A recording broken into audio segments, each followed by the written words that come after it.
In today's video, I'm going to teach you how to install Android x86 on a Windows PC, laptop, or desktop computer. First, let's quickly talk about what Android x86 is and why you might want it. Android x86 is a project that lets you run the Android operating system, which is normally for phones and tablets, on standard computers that use Intel or AMD processors. This is really useful if you want to test Android apps, play mobile games with a keyboard and mouse, or simply enjoy the Android interface on a bigger screen. We'll be installing Android x86 alongside Windows using a virtual machine. This approach is safer for most people because it doesn't overwrite your existing Windows installation, and you can run Android in a window or full screen whenever you like.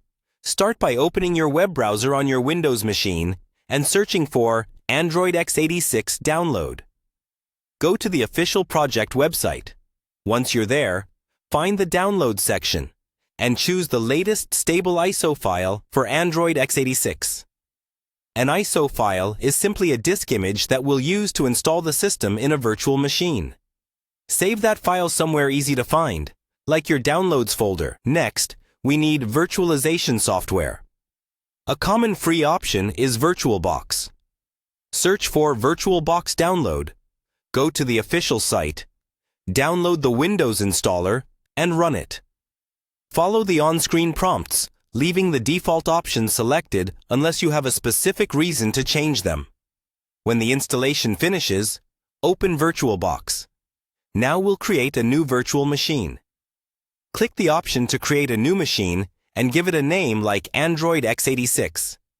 For the type, choose Linux, and for the version, pick an option that matches a modern 64-bit Linux distribution, if Android x86 is 64-bit.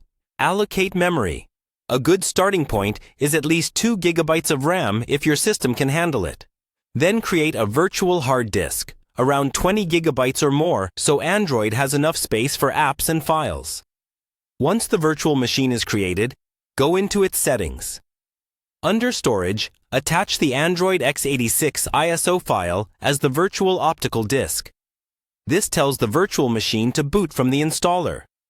You can also enable 3D acceleration and assign a bit more video memory for better graphics performance, if your hardware supports it. Start the virtual machine. It should boot into the Android x86 installer.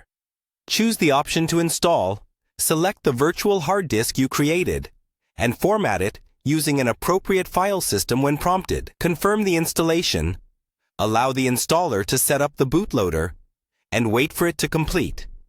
When it's done, remove the ISO from the virtual drive and reboot the virtual machine.